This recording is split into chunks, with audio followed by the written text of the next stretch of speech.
U.S. Secretary of State Marco Rubio left Saudi Arabia on Wednesday, following his meetings with Ukrainian officials.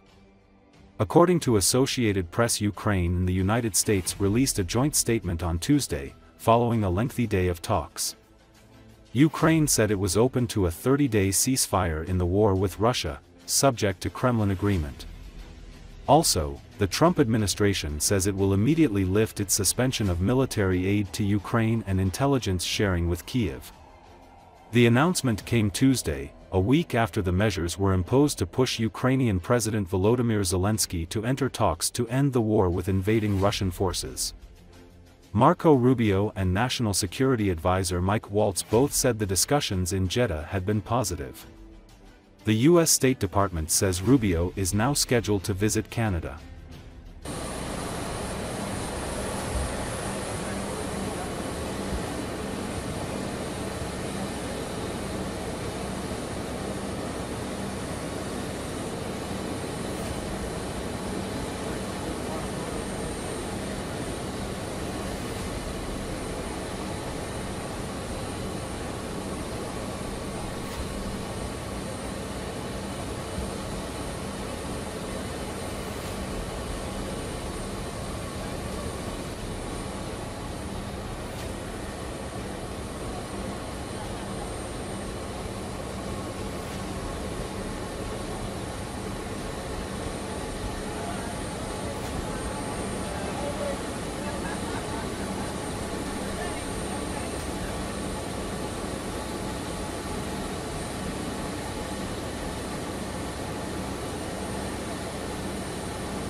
High-stakes talks between Ukraine and the United States have started in Jeddah, Saudi Arabia.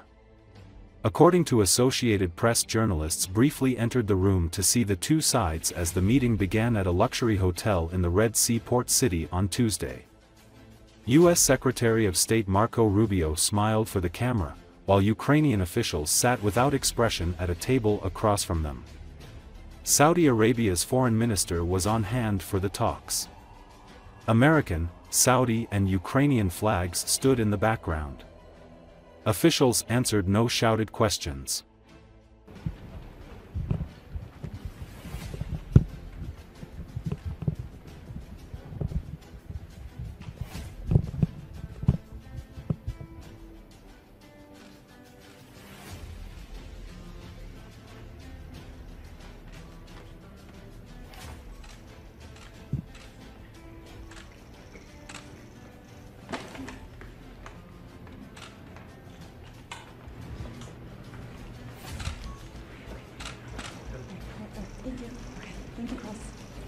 Thank you. Thank you. Thank you.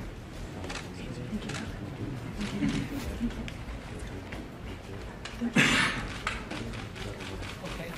3, 2, 1. Thank you, media.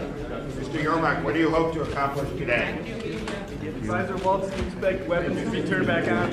Are you hoping to get a ceasefire?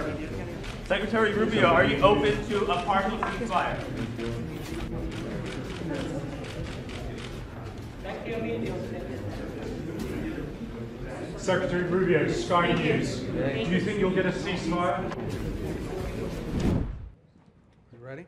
The Trump administration lifted its suspension of military aid and intelligence sharing for Ukraine, and Kiev signaled that it was open to a 30-day ceasefire in the war with Russia, pending Moscow's agreement, American officials said Tuesday following talks in Saudi Arabia. According to Associated Press, the administration imposed the measures a week ago to push Ukrainian President Volodymyr Zelenskyy to enter talks to end the war with invading Russian forces. "We made an offer that the Ukrainians have accepted, which is to enter into a ceasefire and into immediate negotiations to end this conflict in a way that's enduring and sustainable and accounts for their interests, their security, their ability to prosper as a nation, said Secretary of State Marco Rubio, adding that the U.S. would present the ceasefire offer to the Kremlin. National Security Advisor Mike Waltz said, "The Ukrainian delegation today made something very clear, that they share President Trump's vision for peace." Waltz said negotiators got into substantive details on how this war is going to permanently end, including long-term security guarantees. The announcements emerged as senior officials from Ukraine and the United States opened talks in Saudi Arabia focused on ending Moscow's 3-year war against Kiev. The discussion started only hours after Russia shot down over 300 Ukrainian drones. It was Ukraine's biggest attack since the Kremlin ordered the full-scale invasion of its neighbor. You ready? Well, as has been clear from his first day as president, even as a candidate, President Trump is a president. He wants to be a president of peace.